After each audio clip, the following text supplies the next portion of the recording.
what is the balance between politeness and health? And this comes from, let me give you an example. You're visiting a grandparent who put a lot of time and effort into making this delicious blueberry pie. And you know that it's kind of going to throw you off of your health goals, we'll say. But you obviously indulge in a slice of pie, one, because it's enjoyable, but two, to make your grandmother who worked really hard on this pie feel good, right? Mm-hmm. Mm-hmm. So that's like way on one end of the spectrum of it's very obvious that in that situation, you should be polite. Yep. If you extrapolate that, let me give a fictitious example. If you extrapolate that and you live with your grandma and she makes you blueberry pie for every single meal, you're obviously not going to be polite for every single meal because then you're really sacrificing your health. Correct. Where is the line? Because for most of my life, I was socially unaware of the polite side of things and just, if I wanted to indulge in it, I would. But if I was dialed that day, oh, no, thank you. I'm okay. I don't need cookies. I don't need whatever. I wasn't thinking from the perspective of the baker.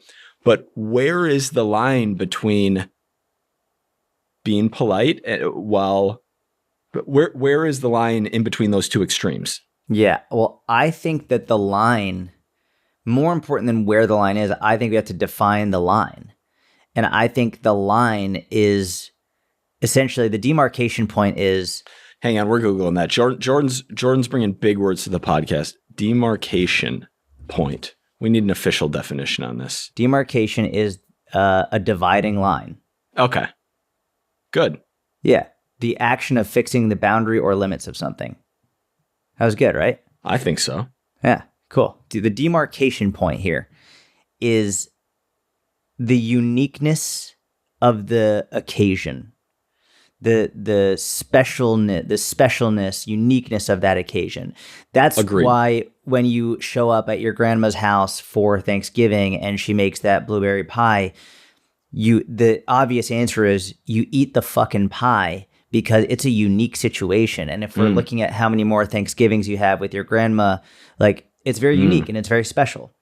But if you're living with your grandma and you've been living with her for years and she's making that blueberry pie every single day, it's no longer unique. It's no longer special from the perspective of, well, you had it yesterday and you had it the day before yesterday and you could have it tomorrow and you have all this time with her. Whereas in the first situation, you might not have much time with her. That meal over the blueberry pie literally might be a once a year thing for the next 4 years. And that's it. So you've literally 4 more chances. Whereas if you're living with her, you could have many more opportunities. So I think the demarcation here is understanding how special is a situation to you. In which case, then you can say, okay, you know what? This situation really isn't that special to me. I'm okay just doing what I need to do for myself versus, you know what, this situation is very special and unique, so I'm going to go the other direction. And the only one who can say whether it's special or not or how special it is you. But like that I think is the important thing to figure out is how unique is the situation. That was a fantastic answer. Let me bring a slight amount of practical application. Let's say you are visiting your wife's family. Okay. And it's is this like actually me? I'm visiting my wife's family. Yeah, like Jordan. Okay. Yep. So it's like a 2 to 3 day trip, and there is like delicious, extravagant food cooked. You're going to eat it. Yeah, absolutely. Okay. Now, what if it's a 1 month trip and there's delicious, extravagant? I'm going to the grocery store. In fact, I did that on a week-long trip. The last trip that we did, it was a week-long, and we went to the grocery store. And there were a couple instances in which I indulged, but like I'm not doing it the whole fucking week. That's the week. It's not a whole week for me. If I will say though,